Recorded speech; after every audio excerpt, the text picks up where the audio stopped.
ডিসেম্বরের নির্বাচনী তফসিল বানচাল ও দেশকে নতুন করে অস্থিতিশীল করার লক্ষ্য নিয়ে ভয়াবহ নাশকতার ছক কষছে পতিত আওয়ামী লীগ। দেশ বিদেশে অবস্থানরত দলটির একাধিক নেতার সূত্রে এমন তথ্য পাওয়া গেছে।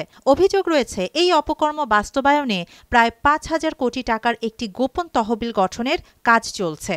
সূত্র বলছে, কলকাতা থেকে ৪-৫ জন শীর্ষ নেতা পুরো পরিকল্পনা নিয়ন্ত্রণ করছে। যুক্তরাষ্ট্র, কানাডা, দুবাই ও যুক্তরাজ্যে অবস্থানরত আওয়ামী ঘরানার ব্যবসায়ী এবং দেশের ভেতরের কয়েকশো শিল্প মালিকের কাছ থেকে এই অর্থ সংগ্রহ করা হচ্ছে। আগামী ১০ ডিসেম্বরের পর মাঠ পর্যায়ে অর্থ পৌঁছে দেওয়ার প্রস্তুতি আছে বলেও জানা গেছে।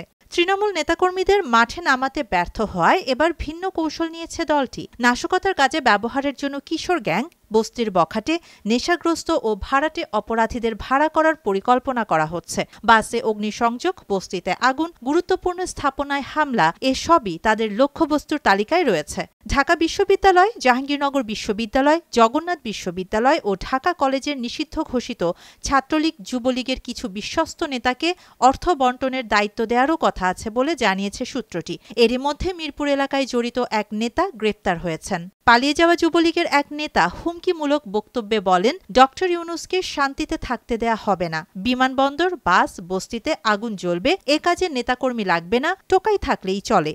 রাজনৈতিক বিশ্লেষক অধ্যাপক ডক্টর আব্দুল লতিফ মাসুম বলেন, ভারতে বসে শেখ হাসিনা ষড়যন্ত্র চালালেও গণ অভ্যুত্থানের শক্তিকে আর ভয় দেখিয়ে দমন করা সম্ভব নয়। জনগণ ঐক্যবদ্ধ থাকলে এই পরাজিত শক্তি ফের ঘুরে দাঁড়াতে পারবে না।